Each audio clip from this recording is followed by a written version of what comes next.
Hello, all. And we're back again, second episode of Fonzy and Company podcast. How the fuck are you guys? Wow, it is. It's weird to be doing this after work. So I've just done 8 hours, being solely understaffed. So I am a little bit knackered. I'm not sure it's going to be as good a quality as the first one, though the first one wasn't exactly. The hallmark of quality, so I'll let that be. Anyway, yeah, how is everything going? So after the last podcast, I really enjoyed it, and it's a good way to be able to communicate with you guys, on a personable level. And the band really enjoyed it, and we're going to start doing some more little bits to it. Maybe get a couple of guys on the show, talk to a few of you other musicians out there. But we'll see how that all goes. But I noticed on the last podcast when I posted it, I'm sure you guys get this all the time. You musicians out there, you get you post something on Instagram and use the hashtags and stuff, and you get these guys saying promote it on blah blah blah, promote it on this, and you go to their page and it's got like 1 million, 2 million odd followers, and it's almost like cold calling in a way, isn't it? Because they're going to charge you to basically make a post about your band in front of. I don't know how real it is. They could be real followers. They might not be. But it's the equivalent of scam people calling you, innit? It's like, oh, can I speak to the owner of the business? Oh, you've got a virus on your laptop. Let me dick around with your computer. I definitely won't take your bank details while I'm there. Trust me, I'm a professional. I just found that very ironic. It's like, yeah, you're more than welcome to, post a podcast on there, but you'll realise if you listen to the fucking content, I'm literally calling people like you out, people that just want to take advantage of musicians and unsigned bands. You fucking knob. God, so I've just been wondering kind of what to talk about on this one. There was someone who messaged me about women, ladies. Oh, yes, it's ladies' night. She's a lady. Lady in red. I think that's 3 of the songs I can think with lady in it. Yeah, women represented in rock. So some of you know we have 2 ladies in the band, 2 lady members, Olivia Jury on vocals and Lauren Patterson on lead guitar. Both sensational talents, absolutely incredible, and we are very lucky to have them. I think what was brought up was not enough women in rock being represented. I'm talking about like the main festivals, so you get a lot of like Reading and Download, Glastonbury, and all that. All post the poster on the social medias or whatever. Then you'll get people highlighting the women or the bands who are fronted by females or have women members in the band, etc., being highlighted. And there's usually only about out of a good solids, like let's say like 60 to 90 bands, usually just barely reaching 10 on there. So what's that all about? I would see there are 2 sides to this argument that it's a very male-dominated field, which it is. I don't think you can deny that there is probably more dudes in bands than there are women. I don't know why that is. I think that's slowly changing. I'd like to think so. I mean, some of my favourite artists are fronted by women. Nora Jones, again, No Doubt, Hole, The Distillers. Oh my God, going back to crazy years that I've never really thought about. Is this a woman and therefore I should listen to them and pay attention to them more? I like the music if the music's good, regardless if it's a woman or a dude fronting it. If the songwriting's good, I'll listen. But there's no doubt about it that women are genuinely being underrepresented at festivals, which is a bloody shame. There was a festival I saw a lineup. I think it might have been in Germany. I might be wrong. So it was basically an all-female lineup, and it was a fucking stellar lineup. So I think it had Florence and the Machine, Laura Marling, Billie Eilish, that Lizzo one. I know. I'm not really a huge fan, but my wife keeps singing that same song over and over again.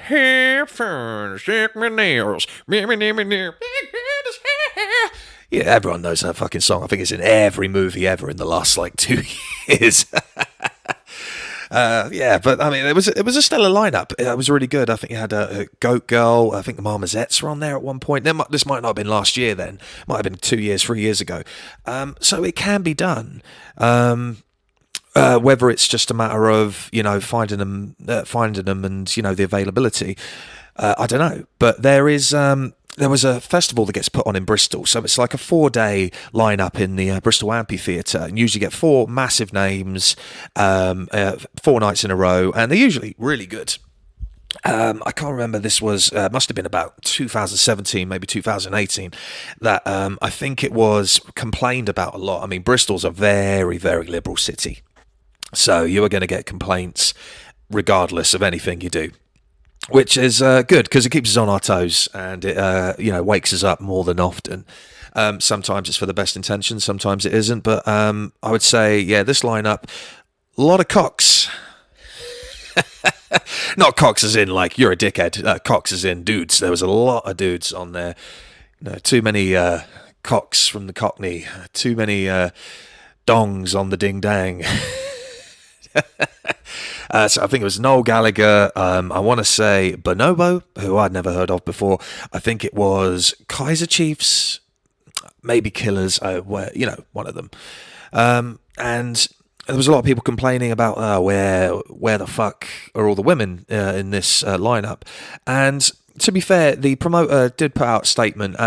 Again, being on that side of things, not necessarily from the band, but from a promoter's side, it is kind of a matter of who is available, who's affordable, who can sell tickets. There's so many aspects you have to take into mind when putting on a festival of this, caliber. It's thousands of thousands. You're not just talking about the first local band that slides in your DMs or whatever. You do have to think about this. And then sometimes you'll go to an agent or a representative. You have like a catalogue of agents. You'll say, right, I've got this budget or I've got this festival coming up. Who have you got available? And most of the time agents will send you who is available. And sometimes, they will be female fronted bands that either might not be affordable, but there's a load of dude bands that they'll send you that is unaffordable and just like, no, fuck off. I'm not putting them on. So I kind of understand that aspect of it. They did kind of come back a bit the following year, and they had I think it was Faith Hill headlining one of their festivals.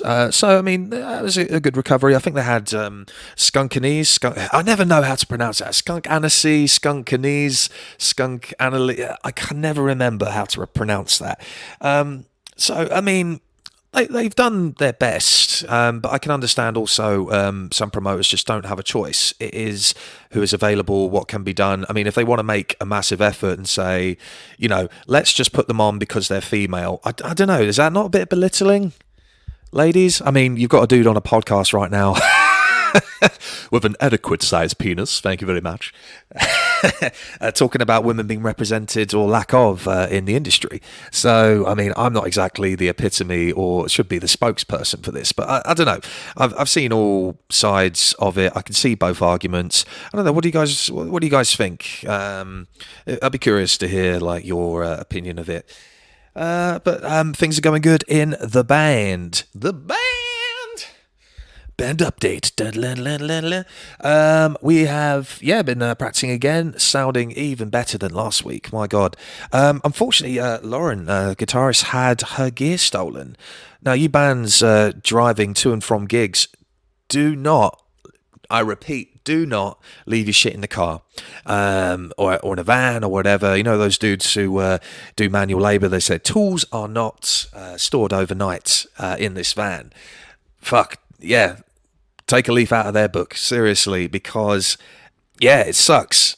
You feel so vulnerable because it feels almost like personal when it's equipment. It's one thing, tools is one thing, and like taking your car stereo is another thing, or whatever. Car stereo. Car stereo is even a thing anymore. I remember having a tape deck, and that got, I think one of them got stolen in my old neighbourhood, and it's like, oh my God, my tape deck. How am I going to listen to all my tapes? Got Roger Whittaker, fucking Jerry and the Pacemakers, and that's it.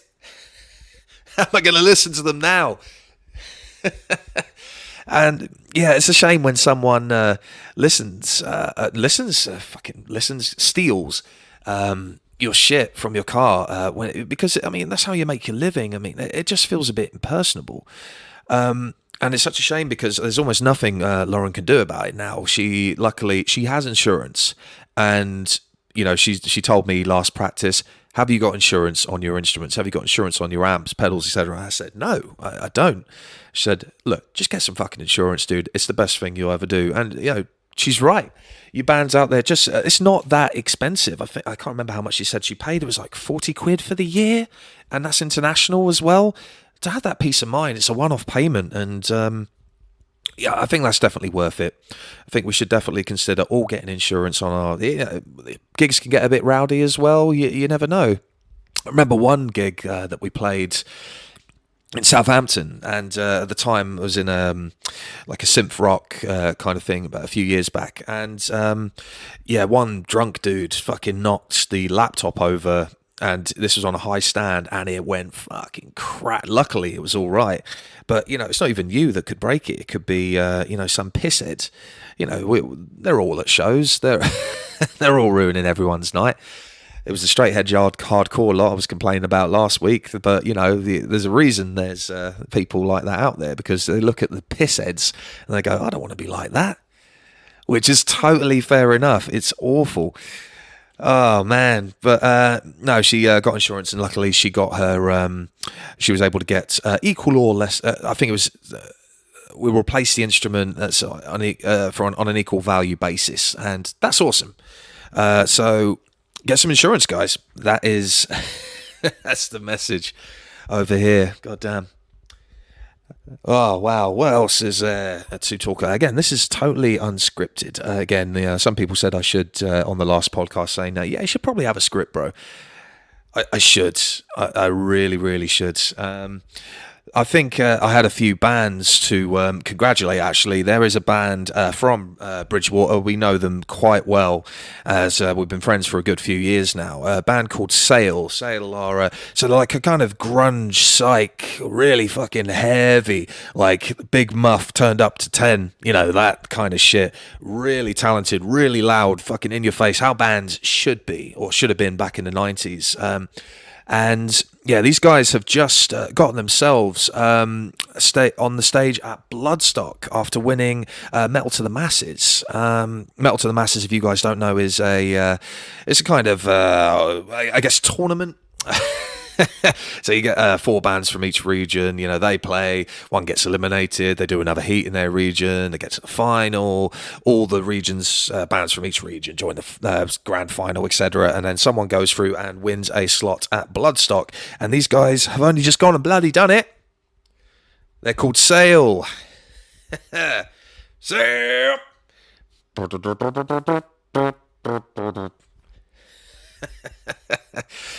Oh man, well, congratulations, guys. Honestly, that's incredible, and yeah, good fucking luck. They do deserve it. Make sure to check out the band Sail on Instagram. That's their Instagram tag. They're absolutely incredible. Really nice dudes as well. It's always nice to meet a band that's just grounded and just friendly and polite. It's really cool. Well done, guys. I also have to mention a band that got asked to be mentioned on the podcast. I say asked. I asked any band. I'm sure a few of you know. If you wanted to get a little shout out on the podcast here, if you are in a band and you want me to maybe just take a look at your music, I'm more than happy to. Why not? I mean, I have in no way, any time been qualified enough to hear it and go, do the whole Simon Cowell thing. Ooh. Yes, it's adequate. I am no way near any fucking good or in any position to judge. But these guys, Fairway. Damn, yeah, these guys are a rap rock band, pop punk almost, I'd say, from London. Fairway. We'll actually be playing with them on the 16th of October in Camden, Fiddler's Elbow. Yeah, Fairway, man, they're fucking gnarly. Fairway band. Carry on my Fairway band. That's actually Kansas. That's actually that song by Kansas is actually about Fairway, the band. Did you know? Yeah, you always get these bands that name themselves after like big countries like Texas, what's it, Asia, Kansas, man. And yeah, I was wondering this the other day, like how many bands from the UK have named themselves like after their hometowns. We are Swindon. Yeah, thanks. We're from Swindon. We are Swindon from Swindon. And it's the Beach Boys. If you hear me now, we have the highest rated teenage pregnancy. Ooh, please don't bone. Yeah, and we're from fucking Salford and we're called Salford. You know, the list goes on. There's a whole bit I could probably do about that. But yeah, I always noticed that. But yeah, Fairway Band. I should have a fucking script. This is what happened in my wedding speech. I didn't have a script. I said, I'm going to do it on the night. It's going to be awesome. And I said something like, a lot of white people in this wedding. I wanted to be like a pretend stand-up and like that. Yeah, that's a great way. That's going to be remembered for the rest of our lives as me and my wife are together. Like, a lot of honkies. Yeah, but if you want to check them out, their Instagram tag is Fairway Band UK on social media. They're absolutely awesome. I've been checking them out myself, and yeah, you won't be disappointed. Rap rock. You remember when fucking Limp Bizkit, Rage Against the Machine, fucking Body Count, holy shit. But these guys aren't like quite onto that new metal.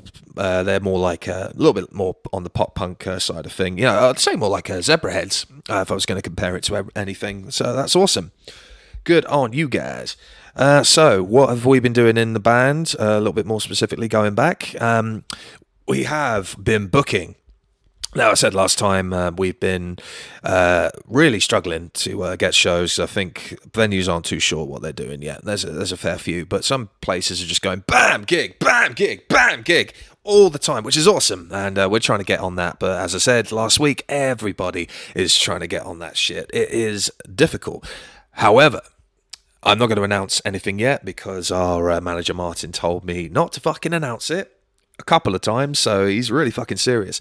So we are going to announce a few festivals. We have officially booked next year, and these are killer festivals. Oh man, we are very lucky to be part of this. So we can't wait to announce that to you guys. Just keep an eye on the old social medias. Yeah, holy shit. And there's another couple of gigs that we got coming up that potentially we are announcing over the next few weeks. Again, it would be great for you guys to be around. I won't give anything away. Again, I have been told silence is the key, not to give anything away. But yeah, we're on the way from misery, happiness today. Yeah, I can't wait. It is so... I'm psyched. I think we're all psyched to have live music back into our lives. Fucking hell. You guys in America as well. I know there's a fair few of you guys that listen to this podcast now, which is great. I'm glad to see you guys. I'd love to hear. You guys have such stellar venues, and you've got such a cool way of doing things, man. You guys are just like, bam, we don't give a shit about COVID. Bam, fuck you. I know some of you do, but you guys got to admit, you had a rocky fucking start. But you guys are starting to, you're starting to be the golden children now. Fuck, we had a good thing with the vaccines, but you guys are starting to pave the way. You're like, I don't give two fucks. I'm going to play my fucking shows in my fucking hometown, motherfuckers. It's awesome. I'm really glad to see you guys are back and doing your thing. We've got fucking The Offspring coming up in November. I can't fucking wait. Yeah. God, I hope that didn't peak the mic. It probably did. Yeah, Offspring, holy shit. That is a band I've wanted to see since I was fucking, I think I first heard Americana when I was 12, maybe 13 years old. So I was quite late to the game. and they blew my mind. Same way Dookie blew my mind. I was just like, dude, this is such killer music, dude. This is, I mean, I like the punk back in, the hardcore, the 80s hardcore, Black Flag, Dead Kennedys, everything like that, Bad Brains. But I mean, there's something nice, melodic yet hard, and it's danceable. You want to still break shit, but it gets to a point where hardcore can be. I'm trying to think of other band, Madball, things like that. That going back really old school hardcore. That's awesome. Don't get me wrong. It's angry. It's powerful. It's political. These guys give a shit. But something about that 90s wave of pop punk, probably the third generation of punk, I'd say.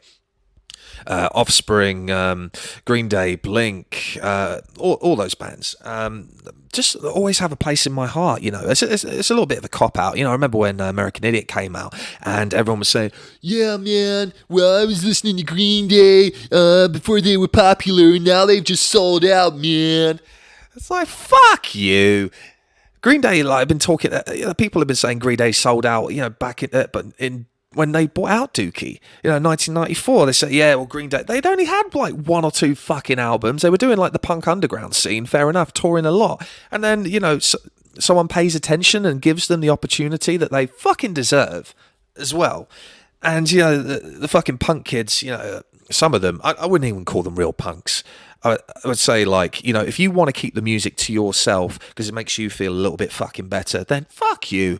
Music's for everyone. And, Green Day are talented enough to, pull off such a, get that commercialism, break through the boundaries of what we knew as punk, as underground, because everyone wants to fucking listen to it because it's great universal music. And there's nothing wrong with that. And I'm sure a lot of the punk bands would say that as well. I think there's a couple of documentaries I've watched, Goldfinger, Rancid, all them bands talking about, Green Day went far, and we fucking love them for it because they put punk on the map, which is great, and I love them for it. So when people said in my school, bearing in mind these are 14-year-olds, so that they're ass from their elbow, fucking idiots, most of us, and they say, yeah, man, Green Day, yeah, like I liked their earlier stuff. Like, fuck you, you've never listened to any earlier stuff until now. And still, American Idiot, what a fucking stellar album. That is one, I don't listen to a lot of albums. I can't name you 10 top albums, especially if Fonzy and Company have been influenced by. I can name you 10 bands we've easily been influenced by, but albums are a hard one to get along with for me, because there's always a few tracks that ruin it, and I can never listen to it back to front. There's only probably a couple I can listen to, which I'll be happy to go through in just a minute. But going back to my point, American Idiot is just one of those that every track is stellar. Songwriting, production, attitude, the dynamics, the waves, it catches in your head, like the story behind it, the development of the album, everything is just perfect. It's iconic. A lot of people probably hated it because, they had a bloody good advertising campaign for it.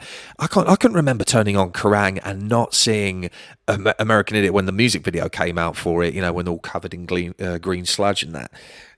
It was everywhere, and it was fucking awesome. And fuck you otherwise. I know they've kind of gone a little bit. They had a little bit downhill maybe. 21st Century Breakdown was fine, wasn't too bad. And then Una Dos Tres, my God, something went a bit wrong there, definitely. But I have that kind of suspicion that, Stadium Arcadium by Red Hot Chili Peppers, apparently that album came about, it was a double album. I think if they had picked about 11 tracks out of there, that could have been one of the greatest selling albums of all time. Seriously, because it was such a good album. But there was so much filler on there. And I think it was, I don't know if my wife Beth told me this or I read it somewhere, that Frusciante and Flea and Chad, and Anthony as well, most likely, he's quite an argumentative dude, said, like, I want to play this, this should go on the album, this should go, and they were saying, nah, that shouldn't go on the album, that's shit or whatever. So I think they decided, like, let's just put every fucking song that we come up with that we want, regardless. And I kind of get the feeling that's what happened with Uno Dos Tres. They're not really an argumentative band, but I think they were just putting on any old stuff that they could throw out there. And it's great because there's more content, but it's kind of the whole quality over quantity thing. Excuse me, I'm a little parched. And it's not Shiraz or Malbec like it was last week. This is Nero de Vola. Nero de Vola. I work for an Italian restaurant. That's not racist. That's how they tell me to pronounce it. Nero de Vola. Nero de Vola. And, yeah, sorry. Where was I going with that? And, well, Green Day are awesome. That's where I'm going with that. Fuck you. Yeah, Fonzy and Company, as I'm sure a few of you know, the Green Day influences are obviously there. But there are, as I was saying, there are albums I can listen to back to front that do influence the band hugely when I songwrite. I'm just going to go through a few right now. So Anti-Flag for Blood and Empire. Anti-Flag are punk as fuck. Their morals have never changed. They are loud and they are politically, I mean, more than Rage, or I would say, I mean, politically charged, and their messages are good. For Blood and Empire as well, it's just, the album is just energetic as fuck. Again, production is absolutely killer, and there are some songs that just make you just want to throw your fists in the air and just fucking fight the establishment, man. I mean, I don't know what the fuck, I'm not a political guy. Centrist all the way. You know, as I said in the last time, I believe everything can be solved by a case-by-case basis. You know, I'm not going to jump from one extreme to the other and generalize, because that's just not who I am. I like the facts in front of me. But, you know, even if you're not a politically charged person, For Blood and Empire by Anti-Flag was such a killer record. I haven't heard The Bright Lights of America was pretty all right after that, but, you know, that has always got a place in my heart, because I think my old bassist introduced me to that album. I was like, it's too loud. They're shouting at me. And I hadn't really come into terms with my metal or punk side yet. I think I was still, you know, again, like the melodic kind of side, Green Day, Offspring and all that was just like coming into play, Smashing Pumpkins, everything like that. And then like when something was just like loud and fast, I loved it. But yeah, I think my palette hadn't quite developed yet for that kind of music. But yeah, even Rage's first album, self-titled, my God, fucking hell, you can't really get better than that, can you? And it's always funny to hear that Limp Bizkit were influenced by Rage and how much they fucking hate that. Zach Della Rocca, I love you, man. It's like, fuck off, Durst. Oh man, but I think, you know, for all of us, you know, having that new metal, I mean, Deftones, Korn, Limp Bizkit, I mean, even Linkin Park does come into play with that, but they were the better ones. You know, we've all got that genre that's, you know, a little bit disliked, and, you know, real metalheads, like, say that age of metal was probably one of the worst in its history. It's fun. Come on, I mean, you're not going to win any, like, you know, metal awards or whatever, but, saying that, no, fuck that. I think Limp Bizkit have won a fair few. Even if, like, it's for the world's biggest fucking douchebag. I think they know it. They kind of embrace that, you know, laddish, you know, frat party bullshit. I was at the Golden God Awards in London.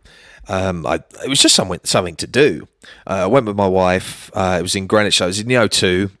Not the big O2, but the one next to it. I can't remember what it's called, the Dome or Indigo or something like that. And who was it? So it was Dimmu Borgir.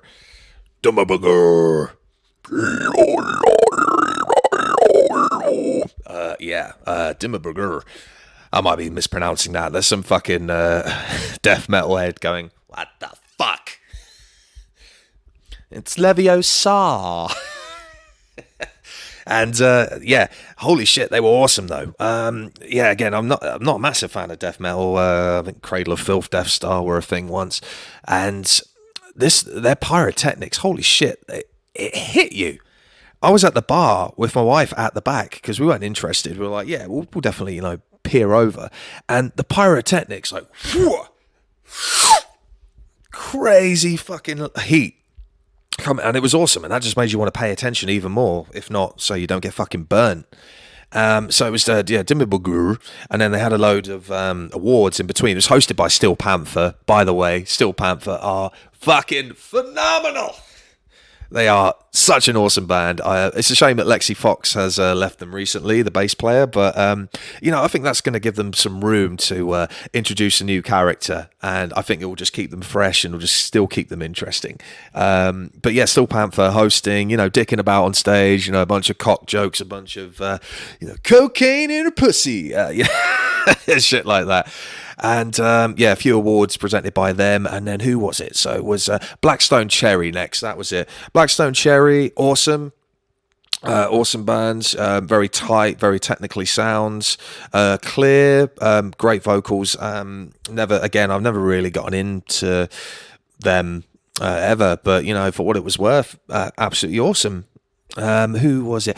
Now, Dillinger Escape Plan. I've heard from multiple sources, Dillinger Escape Plan, who I fucking love, the Counting Infinity album, 1999. Wow, that is so heavy for its age. I think that was like 1999 that came out. Counting Infinity is heavy as balls, man. It's all over the place. The time signatures, the dissonant fucking chords, man. Oh, holy shit. It's so heavy, but it's so heavy. You want to listen to it. You want to keep, looping it back and go, what were they doing there? Like, it's angry. It's awesome. It's killer. And, the lead singer, whose name I can't fucking remember, is built like a brick shithouse. This dude is motherfucking huge, like massive muscles, like great screamer, and just the energy. If any of you guys have ever seen Dillinger live, my God, they are all over the place, man. Jumping into crowds, they are punching, they are kicking, they're climbing on ceilings, they're setting off fire extinguishers. It's like the most punk band that you could get, like, in my opinion. They are up there, apparently it's quite, again, heard from multiple sources, it's quite an honour to get punched by the lead singer. So we saw this quite large man get on stage, and I think he was trying to hug him or something like that, and the lead singer fucking pelted him in the face. I was surprised security had run on stage to try and get him off, but the lead singer, he didn't need any security. The security was to hold him back, if anything, and he punched this big dude in the face. He went down like a sack of shit. Got up, his face was pussing with blood, fucking everywhere, and he's just gotten up and he's putting his hands up in the air, and everyone's going, way. And he's smiling. Probably missing a tooth at the front. He's like, yeah, I got punched. Yeah, I'm so awesome. Yeah. Like, you twat. But it was funny as fuck, and it was great to see Dillinger, to be honest. I'd never seen him before, and I've always wanted to. And then, of course, Steel Panther to finish the show. There was no new metal. I would love to see one of those new metal bands. As I said, we're seeing Offspring. I've never had the chance to see Limp Bizkit before. I think there's a documentary coming out about Woodstock 99. I'm sure most of you know what happened at Woodstock 99. And a lot of people blame Limp Bizkit. A lot of people blame the festival organisers. I mean, it would be up to us to make our decisions, but I mean, you can't really blame Limp Bizkit for playing. I mean, you've seen that, again, going back to Green Day, that clusterfuck of a show at Woodstock where it was the mud fight. If you haven't seen the mud fight video when Green Day played Woodstock, you've got to see it. I can't even remember what they were playing. It was something like 2,000 Light Years Away. And they play this song for about, God knows, about like 12, 15 minutes while Billy Joe starts picking up the mud and starts throwing it at the audience. Holy shit. And it's mental. It's nothing clever. It's just it's just insane. Oh, man. I love it, man. I'm looking forward to that documentary. It's probably going to be a bit Fire Festival-y. I'm excited to hear it. It's going to be good. Man, how long have I been recording for? That's got to be, something. Nah, it definitely isn't. I really should. come a bit more prepared. We've got this idea potentially. I think a few of you might have heard the podcast last week. That I think Sam Lane, our bass player, is being such a hip hop head. He knows exactly what he's talking about. He's going to give me an album to listen to and see if it changes my mind. So he's going to give me an album that he reckons is going to be like the be all end all. I'm going to be like, right, hip hop's the best now. Or like, yeah, whatever. It's gonna be awesome. And likewise, I give him the best metal album I can think of. Now, I've been toying with the idea on which album. So I could go old school. I could get one of the old Sabbaths out. I could go Maiden. I could go really old school with it. Judas Priest, possibly. Or I could go a little bit, further into the thrash and get the Megadeth, Metallica's out. I'm thinking I want to go down a route where it's almost got hip-hop influences, you know what I mean? So, like Suicidal Tendencies, Body Count, things like that. That's just fun, fast-paced, energetic, but the lyrics are sound. There's a rhythmic, kind of beat to the vocals, and I kind of think that's the route I want to go down. I haven't really thought about it yet, but I mean, if you guys want to hear something like that, please let me know. I'd be psyched to be honest. With the band, how many times have I said, oh yeah, with the bands, the guy's running out of shit to say. Yeah, so as I said, we've got Louisiana coming up on the 7th of August. Tickets are on skiddle.com. I should have fucking said that. All links are in our bio. I should have told you where to get tickets. Not as if, a lot of you were listening. I mean, but it's fine, or we should plug the tickets while I'm at it. So skiddle.com / a bunch of numbers. I'm looking at it right now. I know it's like the Louisiana / Fonzy / it, but I'm not going to read that entire thing. That's not, that's stupid. Unless you want to pause the podcast now, I can literally just say it and then I can go the - Louisiana - nah, just it's in our bio. It's in our bio. The Linktree bio in our Instagram. So please have a look at that. Again, Landcaptors and the Hound on the Mountain. I got that right this time. Playing 2 stellar bands. It will be it's going to be awesome. We are professionally recording it as well. I should have mentioned that. So you'll get to be in a movie having sex on a lady. Sorry, I'm going into weird voices. I'm trying out some new voices. God damn, I sound really hyperactive. I think it's just I'm overtired. I do apologise. Again, we are, that's not the only gig we've got. We've got even more gigs to announce, which I can't fucking wait to tell you about. Bespoke Media, our manager Martin, has gone all out to give you the best gigs around. We are going to be in Camden, again, 16th of October at the Fiddler's Elbow. Fiddler's Elbow. Ivy Winters. Fucking RuPaul references now. This guy doesn't know what the fuck he's doing. Man, I'm so tired. So tired, you guys. I should have actually mentioned the lineup for the Fiddler's Elbow gig. So we've got Admissions headlining. Admissions are fucking killer. So make sure to give them. Fairway, who I mentioned earlier. Carry on my fairway. Yeah, that band. Alessa, I might be wrong. And ourselves, of course, Fonzy and Company. And a band called Keep Summers Safe. Fucking fair play to you guys. Keep Summer Safe. Come on, you guys remember that? The first season of Rick and Morty, where the car's keeping summer safe.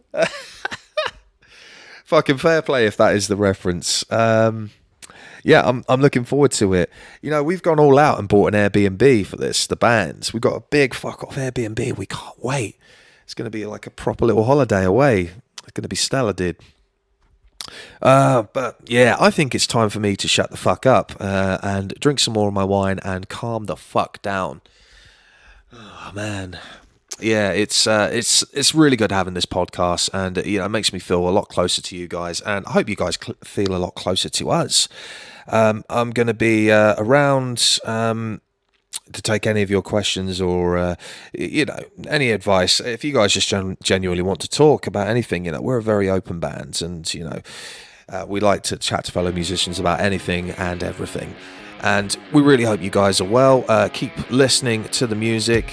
We'll be coming back with you with a few new episodes, and just have fun. Stay safe out there, guys. The heat is being a bit bipolar in England at the moment. It's raining, it's raining, it's sunny. It's raining, it's sunny. I hate it. It's the worst. But hope you guys are well. See ya.